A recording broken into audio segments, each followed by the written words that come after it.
very important day for Formula E. We finally, see the car. We've been working on it for a year. Very happy day.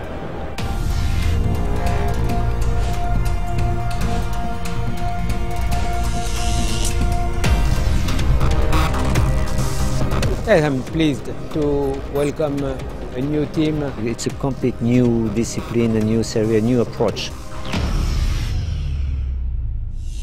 Yeah, big day, big day. To finally see the first real car here is very important.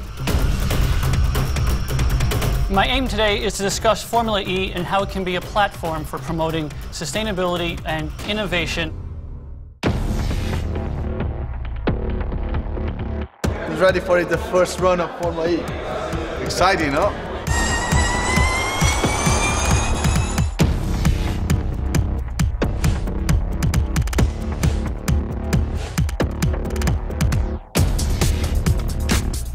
It's a great pleasure to be in Putrajaya.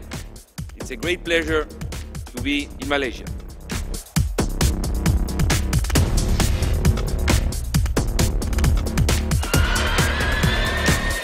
People is starting to believe. People is starting to think, wow, this is happening, and wow, this is amazing. There can be only one Innovator of the Year. And I present Alejandro Agag, everyone. Join us for what we call the silent revolution of motor racing. So far I've enjoyed it because it's nice to drive the car. In terms of feeling, it's perfect for a racing driver. Here we are in the centre of France at the Circuit d'Issoire to see the Michelin tyre test. The car does make a really cool sound. It's almost like an airplane.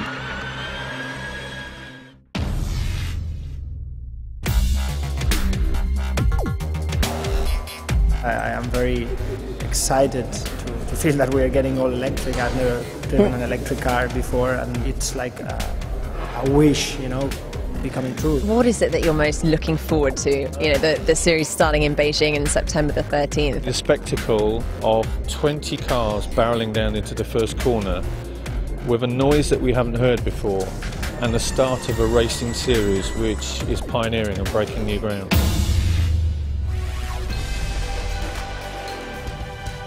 We are here on Westminster Bridge in the heart of London showing the Formula E cars with our message that their electric cars are the solution for mobility in the cities. I think I've left my mark on the city, so I hope Boris Johnson doesn't send me an invoice for doing some donuts on Westminster Bridge. Really great teams, really great drivers, amazing sponsors like I have with Amlin. It is the future, and so everybody's excited to get going. It's very much a simulation. We're gonna sweep around different mappings just to collect as much data as we can. It's just a learning curve for everyone.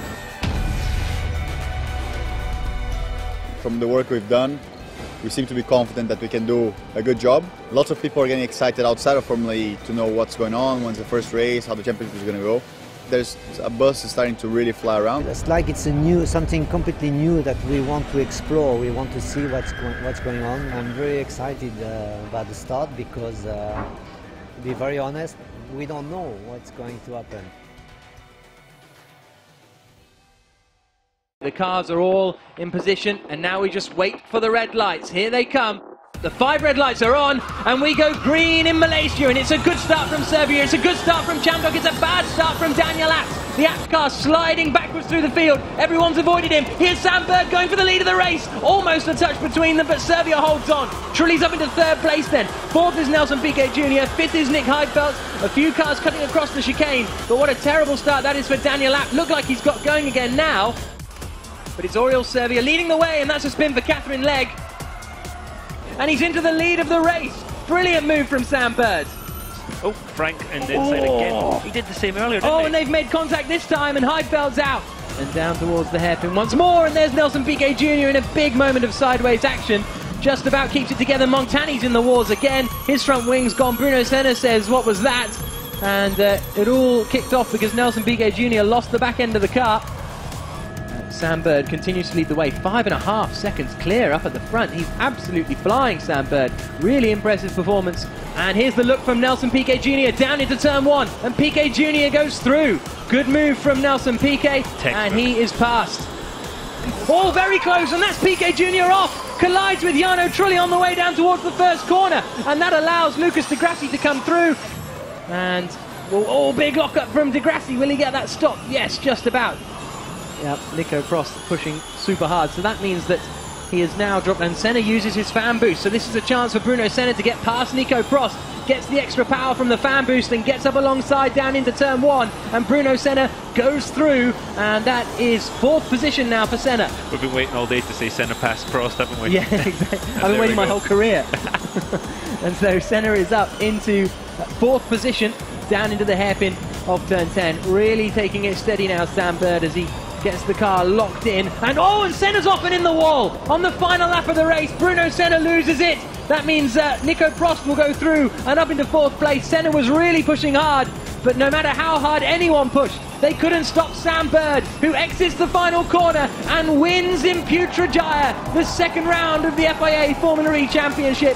It's victory for Sam Bird and Virgin. Delight on the pit wall for the team. As they come towards the final corner at turn 20, is Heidfeld going to fancy a look into the last corner of the race? Heidfeld goes to the inside line, and they make contact, and they're both off. And that's an accident for Nick Heidfeld. He has gone off the circuit. The two of them come together in the final corner, which means Lucas Di Grassi is going to take victory in the FIA Formula E race here in Beijing. A dramatic, dramatic end to the race as Nick Heidfeld is pitched into the air after contact with Nico Prost. The Venturi team watching on, and what a dramatic end as the cars come across the line. Frank Montani finishing in 2nd for Andretti. It's 3rd. Look at the replay then, coming into the first corner. And here comes Bird, all by himself, Oh. Again, the problem with these curbs, these sausage curbs, is exactly the thing. 3rd of the positions, we also saw the usable energy left, and the top 2 didn't have much usable energy at all. They were down at 28%, a good sort of 5 or 6% less usable energy. And look at that, Jean-Eric Vergne is through into the lead of the race. It must have been down at the hairpin that Vergne made the pass. Nelson Piquet Jr. drops to 2nd place. 23%. Yeah, these guys they're not messed around, are they? No, they're using that energy up, and you're going to have to go. You're going to have to pay for it at some point. You're only got so much energy to use. So Jean-Eric Vergne's been told he's going to pit in 2 laps, and look at him now sprinting clear. Does this put the pressure on Sebastian Buemi to, here's a look at the replay then, lines him up, and this time Piquet doesn't really defend. I think he got him early enough.